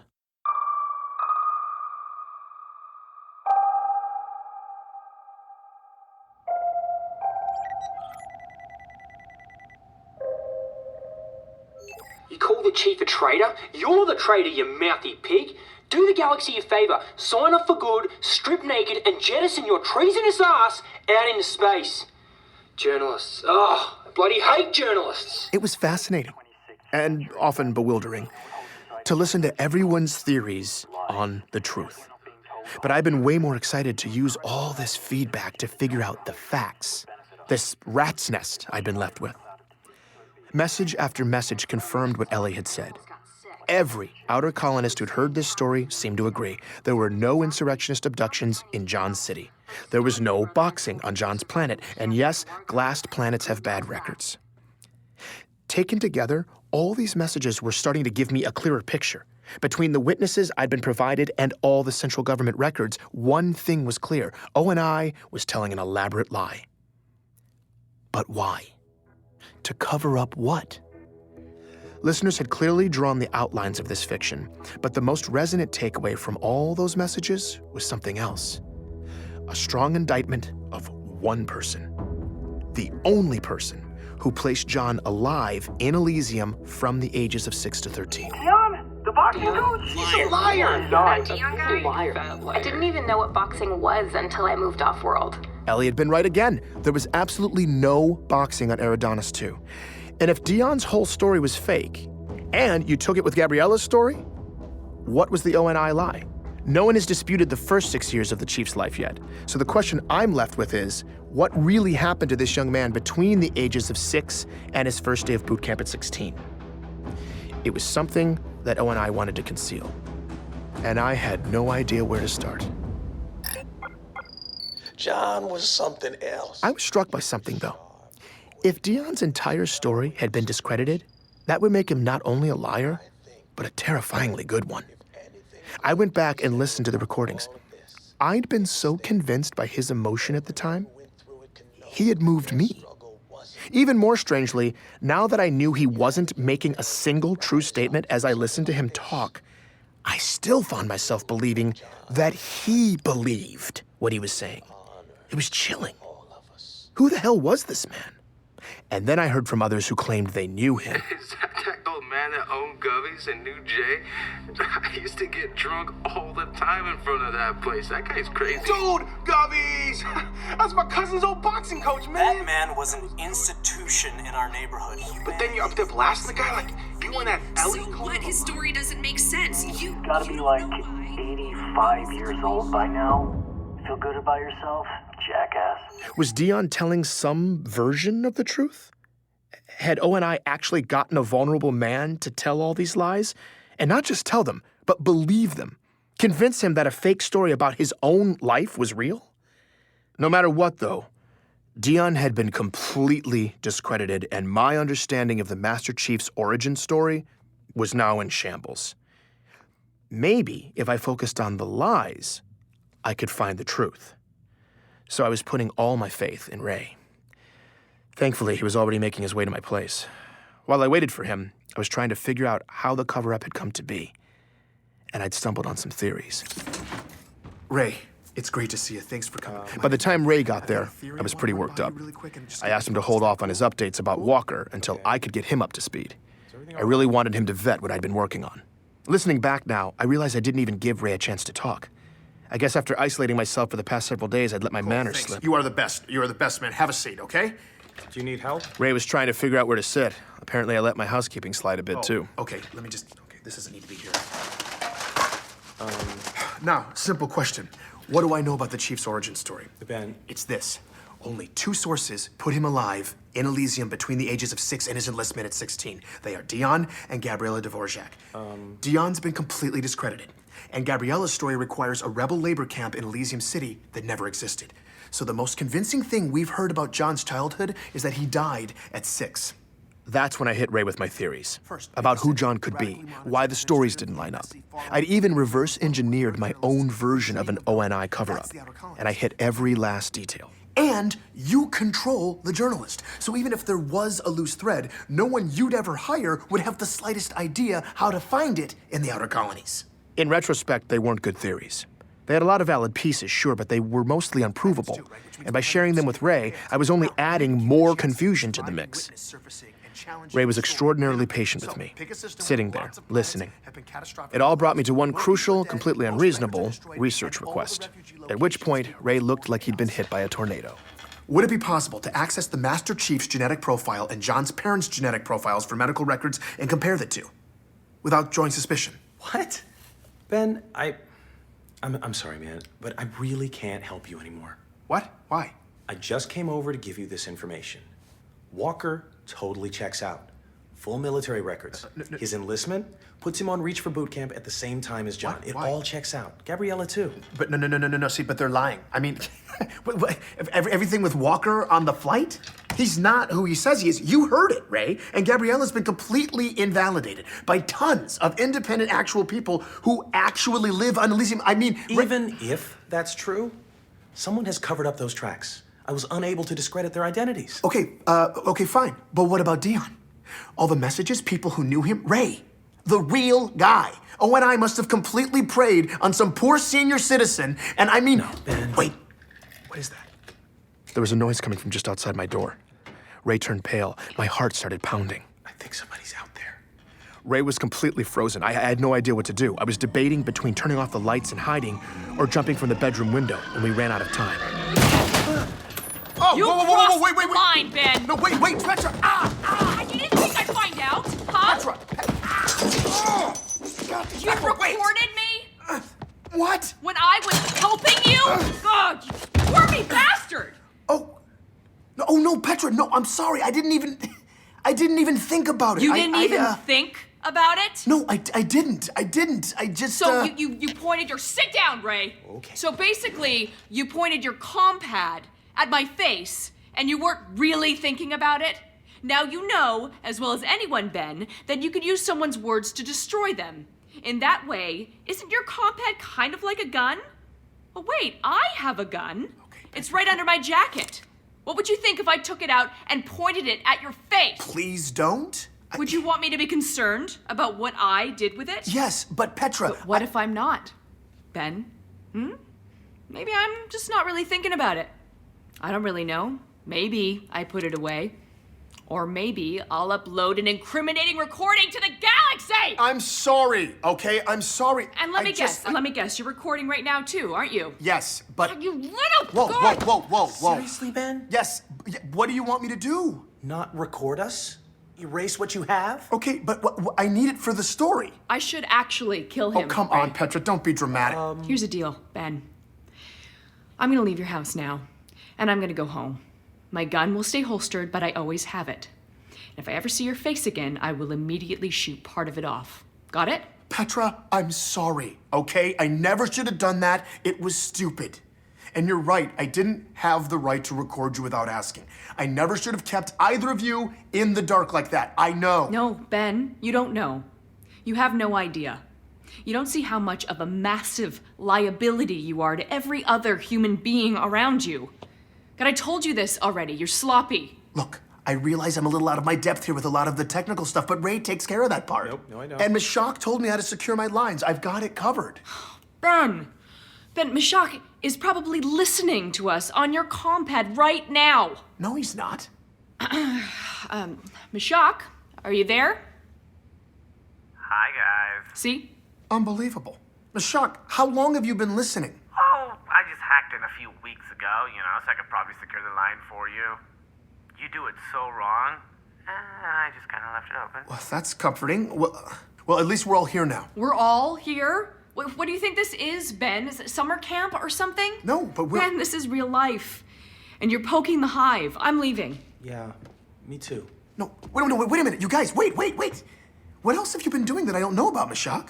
Oh, just little stuff mostly. Rerouted some rogue monitoring bots, scrambled some drone surveillance, just little stuff. Oh, I also crossed some flight itineraries so you'd run into that Walker guy, You did that? Wait, hold on. You hacked into Oni and overrode one of their travel protocols? Yep. Oh, Mashak, you're a beast! Seriously? But you're a nudge guy. That's active intervention. Why'd you do it? Well, I was contacted last week by someone about this whole thing, but before I told you about it, I wanted to set up you and Walker so you could see Oni panic, so you'd have a choice. A choice? Well, I have some professional standards, man. I can't just refer anybody. I have a reputation to maintain. Who contacted you? This Contra I've been hearing about for a while, but never spoken to.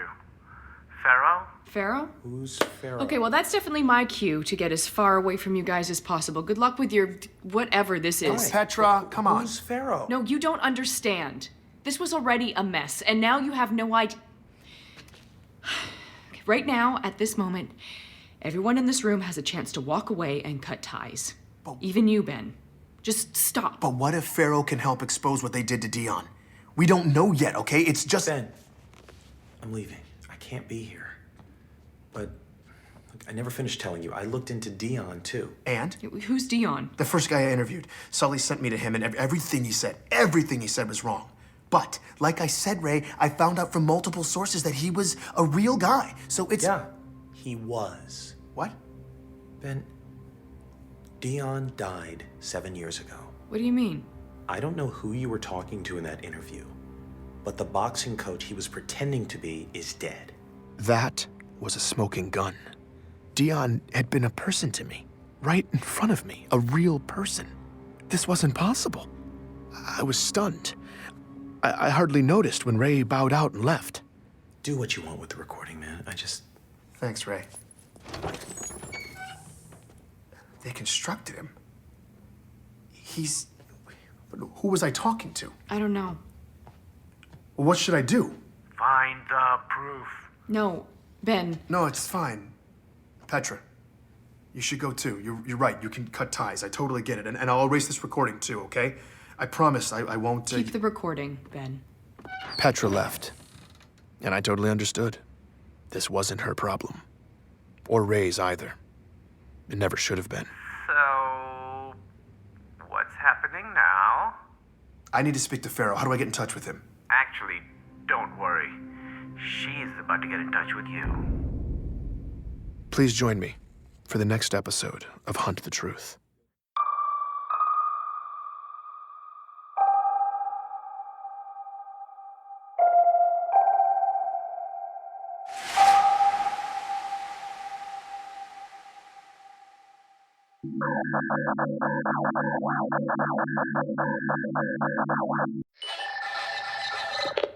Hello? Come on, Mashak. If you think this is Mashak, think again. This was Mashak. 71 What makes him think that these are funny? What makes him think that these are funny? Wait, this is what you choose to leave on your phone for that? I mean, it's not even funny. It's not funny. Good luck! Mashak, it's neither of them are funny. They're not even... It had been 3 days since the Dion bomb. That friendly old boxing coach I'd interviewed, the guy whose facts weren't lining up, turns out he'd been dead for 7 years. Who had I spoken to? I had no idea. Whatever we'd thought this cover-up was, it now seemed like something far more sinister. Ray and Petra did the smart thing. They cut ties and left. Mashak was the only one who hadn't bailed. Oh God, you know what? It's not funny, Mashak. Instead, he'd give me a potential breakthrough. Apparently, I was about to be contacted by Pharaoh, a mysterious insurgent with intimate knowledge of ONI's tactics and buried history. That was the good news. The bad news? I'd heard nothing since. Pharaoh was a no-show. Mashak was AWOL, and I'd spent the past 72 hours listening to these 2 ridiculous pre-recorded messages over and over. You know what? Who do you think you're outsmarting? I'm the only human in existence who wants to find you. Good luck! My team had been reduced to this man. In a weird way, I'd been comforted by the idea of Mashak's constant surveillance. I liked knowing that at least somebody was out there, even if just to corroborate my existence. Mashak, Not reaching are you there right now? the recorded message. Are you listening? You idiot. And now, he was gone. I was beginning to worry something had happened to him. Mashak, are you listening? Just tell me if you are. Wait, is that you? Mashak? I'm so glad you got through. Oh, man. Where have you been? So I could rub it in your face that you're now 3 full days come on! behind me. Oh, my God. Good luck! Oh, my God, if I ever get a hold of him, I'm gonna kill him. I'm Benjamin Giroux, and this is Hunt the Truth.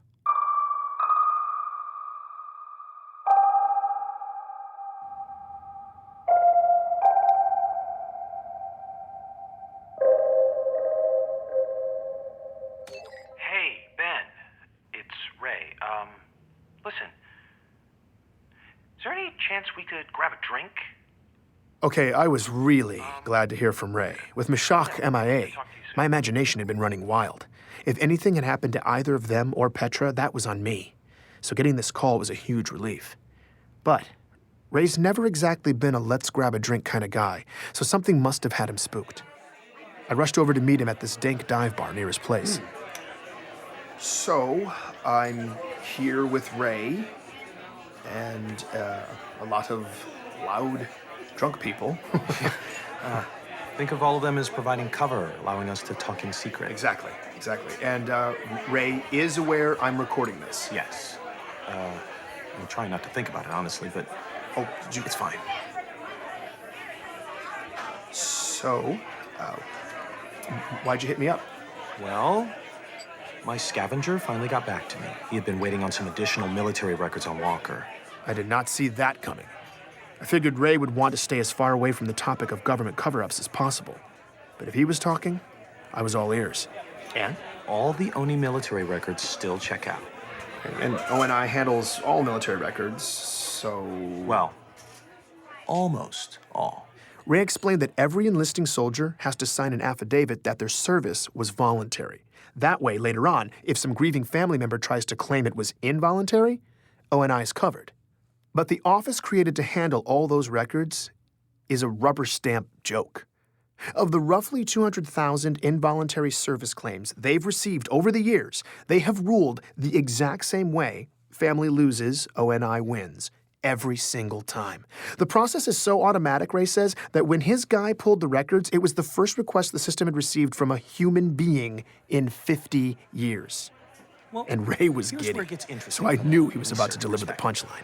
180 days after a soldier's service period ends, the system is supposed to refile the record from active duty to retired. No. Yes.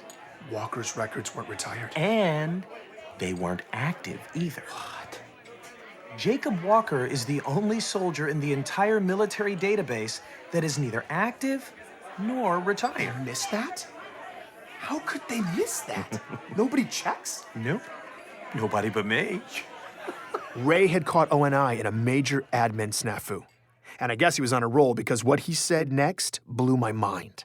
Mild-mannered analyst Ray Kurzig had used my recording of Walker's voice as a template to scan the slush for voice-matching audio. Then I just took Walker's voice That and cross-checked was it. straight-up pirate stuff. You what? Ray.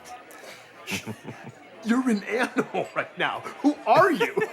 Oh, you are gonna love what I found, Ben. Get ready to take back the road, Ganymede. This is your chance to be one of the first on the planet to have your very own hog. More than 3 tons of... Here is our boy, Jacob, 19 years ago, hawking utility vehicles for some random dealership. One of the must-own and best driving... It's a commercial? On the market. Yeah. The new 56 hogs He's an are shipping actor. now.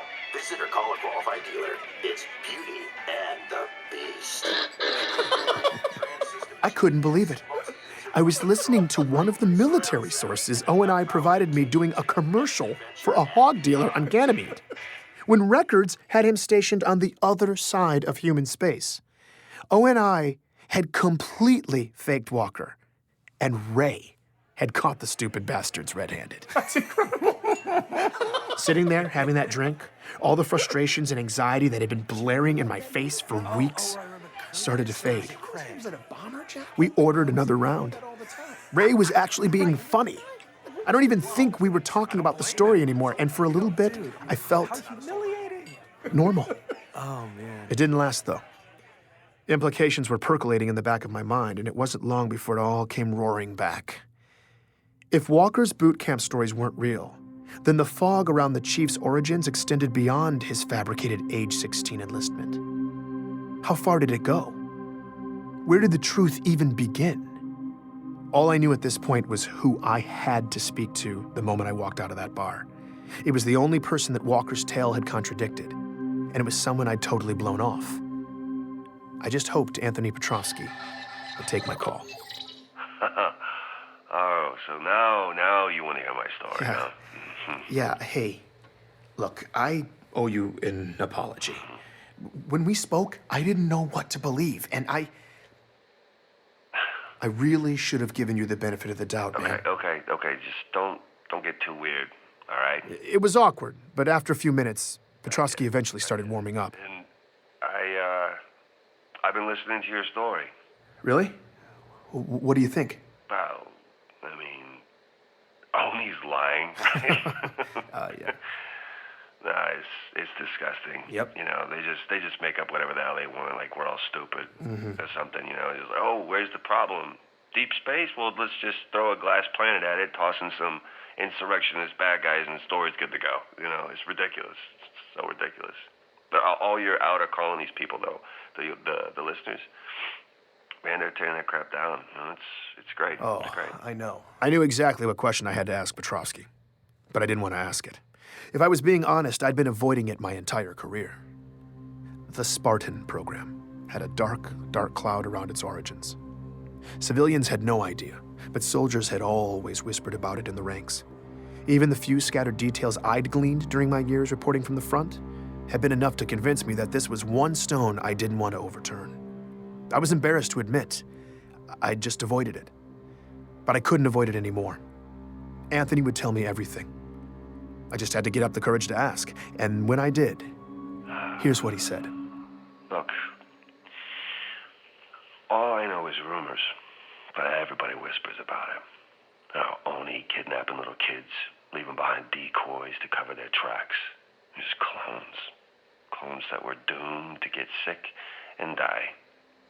And all the families thought they were burying their kids. But really, though, their little kids were now government property, kept by Oni, training to be Spartans for years. And then, when they're barely like teenagers, they start biologically augmenting them, which is just a fancy way of saying they tore the kids to pieces and rebuilt them with tech. Whatever tweaks could give the government tactical advantage. Jesus, man. Survival rate on something like that. But the kids who did live through it, you know, Oni eventually cut them loose. Just sent them out to clean up the ugly in the galaxy. You know, all top secret. Spartans are super classified, so hush, hush, soldier. But then the Covenant showed up. Earth got a front row seat. And all of a sudden you got people throwing parades for them, kneeling at their feet, the pinnacle of humanity. But they're not human. Nobody really knows what the hell's under those Spartan masks. But sure as hell not a hero. It's not a person. Whatever they are, it ain't us. That was the story I'd never wanted to hear. I couldn't prove it. I couldn't report it as more than just rumors. But his story was the only explanation I'd heard since this mess began that actually made sense with the facts. And it gave ONI more than enough motive to bury the truth.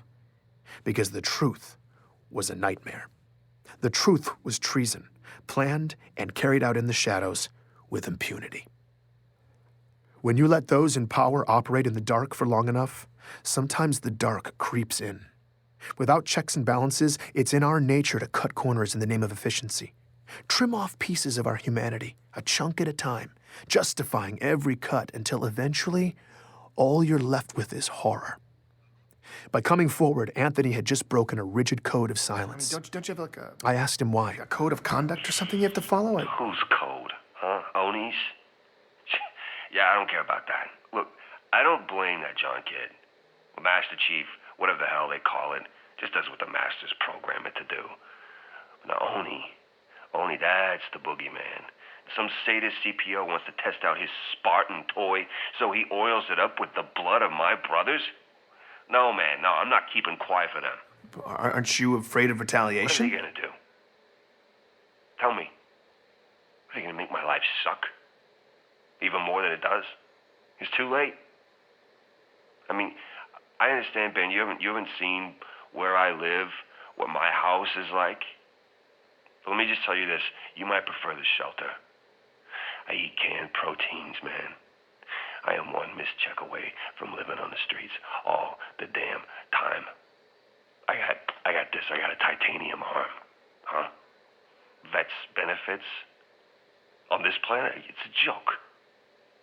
And this is how they repay me for running through the meat grinder for 15 years, for laying down your life every damn day for them. And you think I owe them some kind of responsibility to be quiet? No, I don't owe them a damn thing. Not after what I've been through. Good, thanks. I gotta go. I'm sure this sounds callous of me, but as Petrovsky described his hardships, I was drifting away. His story had left me dazed. I said I wasn't feeling well. I had to go. I hope it He helps. understood. It did, thanks. I needed to step back and look at the full picture of what ONI had done, but my mind just wouldn't do it. Instead, I was fixated on one odd piece. The doppelgangers made to replace the kidnapped kids. Out of the disgusting quilt Petrovsky had laid out, I was stuck imagining the tragic life of one of these clones. They were human. They were created in a lab, altered so their bodies grew painfully fast, their bones stretching by the hour, newborns inflated into 6-year-olds. Someone taught them to walk, to speak. Did their handlers touch them? Did anyone look in their eyes? Did they have names? When it was time, ONI plopped them into some other kid's life, leaving them alone in a dark, unfamiliar room in a bed that was probably still warm. In the morning, a family would walk in, strangers who wouldn't even know to explain any of this to them. No one would comfort them. They were completely lost. And then these small children would begin to die, breaking, withering away, surrounded by confused, heartbroken strangers who were powerless to help them, all the doctors making frantic attempts to stop the spreading rot from eating this little, terrified person alive. It was all just desperate wailing against the inevitable, and they would be forced to endure all of it because no one knew the truth, that these children had lived in chaos until they died in excruciating pain because someone had designed them to do just that. The nightmare the clones endured was not a byproduct of ONI's plan. The nightmare was the plan.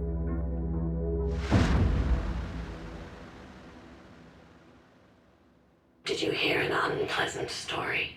It was still dark outside when I was awakened by that voice. I live alone and someone was calling me from the shadows. Ben, come in here. I was petrified. Then I realized it was coming in over one of the networks. My communication system had been hacked.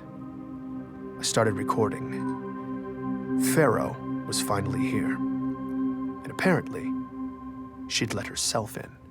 Did you listen this time? Yes, I did. I feel like if people knew this story, if we could prove the cover-up, it could really start a fire. Maybe, but you only have so much reach. With only controlling 90% of communication, that fire might take a while to spread. And we're not sure we have that much time. Not with what's coming. What? What's coming? The anomalies in deep space your friend Meshach has been tracking. We don't know what it is yet, but it's getting stronger. Pieces are moving out there, and we have to move faster. Okay. How? There are friendly ears in the UEG.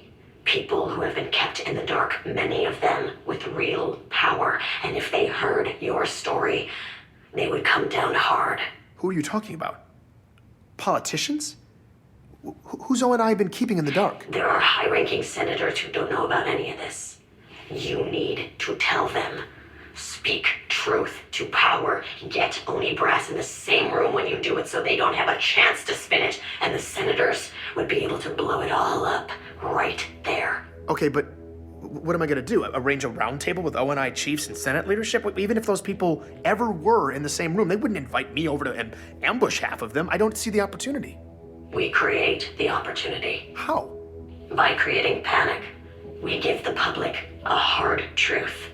Ugly information that Oni can't contain. The cover-up, the Spartan program stuff. No, that's what will ignite the senators. The public needs a headline, imminent and explosive.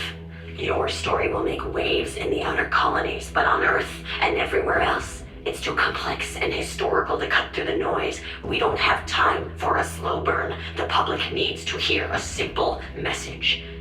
That we all might be about to die. And that's what we'll give them. Pharaoh was a force of nature, and something big was about to happen. It would get sympathetic politicians and ONI leadership all in the same room and set the table for me to lay out my proof, expose the cover-up, and blow it all open. Oni will be right where you want them, and then I'll open the door. And once you're in, you go for the throat. Please join me for the next episode of Hunt the Truth.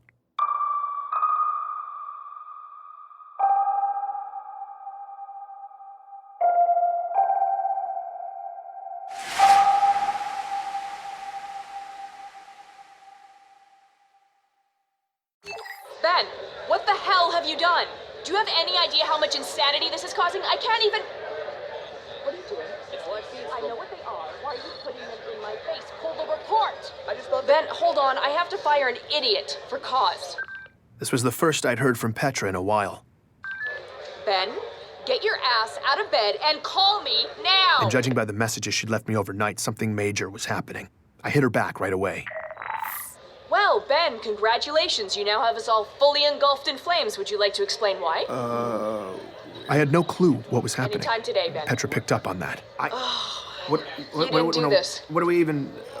I don't have time for this. Check your feed. Call me back. I did what she said. And the feed hit me with a tsunami of information unlike anything I'd ever seen. Every journalism outlet, every social hub, seemingly every person alive was buzzing about the same thing. The leak. The leak. It had hit the open network overnight, and it was all about the Master Chief. I didn't understand. As far as the public was concerned, reports of Spartan activity had almost always been categorically unknowable. And now he was front-page fodder? I skimmed the stories frantically, saw the same tags popping up over and over. Collusion with the enemy, civilian casualties, abducting a hero, assassinating an icon. Oh no, oh my God. The Master Chief did that? What the hell is going on? Those were just the facts reported by journalists. The opinions of the public were far scarier. Like missiles firing wildly in all directions from every corner of inhabited space. This leak about the Master Chief, whatever it said, had already begun deeply dividing people, sending ideologues on both sides scrambling to gain the moral high ground. I needed to see the source material. It didn't take long to find. Everyone had the same file, a suppressed incident report from an embassy in the outskirts that had already been viewed almost 500 million times. What it said was perfectly clear. 10 days ago, in the outer colonies, the chief had suddenly appeared in the middle of a densely populated city at a regional embassy, where inside, long-awaited peace talks between human and alien delegates were on the cusp of an historic agreement. The chief stormed in and instantly killed the bodyguard of Outer Colonies Ambassador Richard Sakibo, starting a firefight that would claim 19 human lives. He abducted the ambassador and blasted an escape path through security personnel, mowing them down with extreme prejudice as he escorted the alien delegation to safety. Once aboard his waiting evac ship, they fled the planet, leaving years of diplomatic work in ruins. The next day, local officials picked up a signal beacon that led them to a nearby field. There, they found the architect of the talks, revered peace activist Richard Sakibo, last seen in the chief's custody, lying dead in the grass. I'm Benjamin Giroux, and this is Hunt the Truth.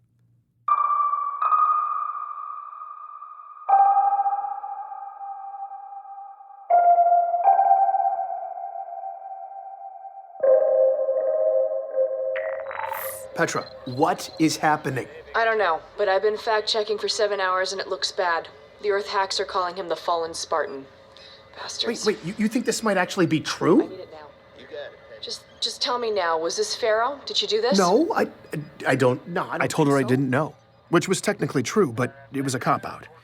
Of course it was Pharaoh. But why? It didn't make sense. Why smear the chief like this? After everything he'd done to save our asses? After everything ONI had done to him? Over the years, he'd faced unimaginable catastrophes. We had no idea how many lives had hung in the balance. ONI kept us all in the dark. But whether the chief had always made the right call or not wasn't the issue. He should never have had to shoulder all that weight. But now he was shouldering all the blame. It wasn't right. As Petra relayed what some of the talking heads were saying about Chief on Earth, I started getting downright pissed. Then, she was gone. Waypoint was gone. My comm pad. Everything. Your gone. quadrant is experiencing unusually high volume. On-site diagnostics are required. Would you like me to schedule an appointment? Yes! First availability is in 12 days at 3 p.m. Would you like me to schedule this appointment? God, this is a joke. I'm sorry, I did not get that. Would you like me to schedule this? Yes! Appointment scheduled. All services disabled. Goodbye. No, dude, mother! They were cutting my communications off for 12 days? This was no quadrant failure. ONI was trying to shut me down. And of course, they were doing it quietly. Meshach's security hacks had been keeping me a step ahead of them for the most part, but I didn't have time for this. I had to find out if we were actually stirring things up. I needed to find Meshach, and to do that, I needed a safe place with secure working comms. So I packed some essentials and headed out, taking back routes, dodging surveillance. Moving my workspace to an undisclosed location was a precaution I'd been needing to take anyway. ONI's latest move had just got me to pull the trigger. When I got where I was going, my contact helped me set up shop. And once I was live, this was the message that was waiting for me. Bento Box! Loving what you did with the story, man! Really great pacing. But that last episode wasn't the same. It's just missing a certain, I don't know, me element? Ha! Anyway, I'm around, give me a call. After disappearing for 8 days, Meshach Maradi was just calling to say hi. He was the most frustrating human being I'd ever met. Benjamin! Meshach, I was certain you were dead. I mean, I could... You were wrong? Meshach, where in the hell have you been? Ben, listen, I'm sorry. Super sorry. But I had to go dark. I had to disappear. Okay, but I asked him if it had something to do with the disturbances he'd been tracking in the outskirts. He said no. It was this other thing I was checking on for you. I don't know anything for sure yet, but I will soon. Fine, but listen, I realize you operate in a den of secrets, but you could have at least warned me before disappearing, I mean, right? No, not really. It's true. I operate in a very mysterious den of secrets. But this mission was on a level 3 stories below the subfloor of the secondary basement of my den of secrets. I shouldn't even be thinking about it. Just believe me, you not knowing was the only way. Thankfully, Meshach laid off the riddles for a bit, segueing into news from the outskirts. My last episode was having an effect. People were listening, taking it to heart, and they were pissed. The kidnappings, the military-grade augmentations, unless they were looking for somewhere to bury the truth, ONI seemingly had no regard for the outer colonies. This was an old ache for these people. Back when their survivalist spirit was bordering on independence, ONI had given the outer colonies their full attention. They pulled out all the stops to crush the oppressive insurrectionists. No one was shedding tears over that. But then, when the Covenant showed up and started glassing their planets to genocidal hell, the outer colonies were widely left to fend for themselves. It was this principle of selective intervention that had never sat well. But where my story had started to reheat that unrest in the outer colonies, last night's leak had brought it to a boil. So the idea is the chief went into berserker mode, right? That drip, drip, drip has a very different effect depending on where you live. All those herbivorous babies on Earth think they deserve their own dedicated Spartan messiah. Like he's gonna camp out on the moon, waiting to kill aliens or karate chop meteorites to keep them safe. So the word rogue panics them. But Meshach says it wasn't like that in the outer colonies.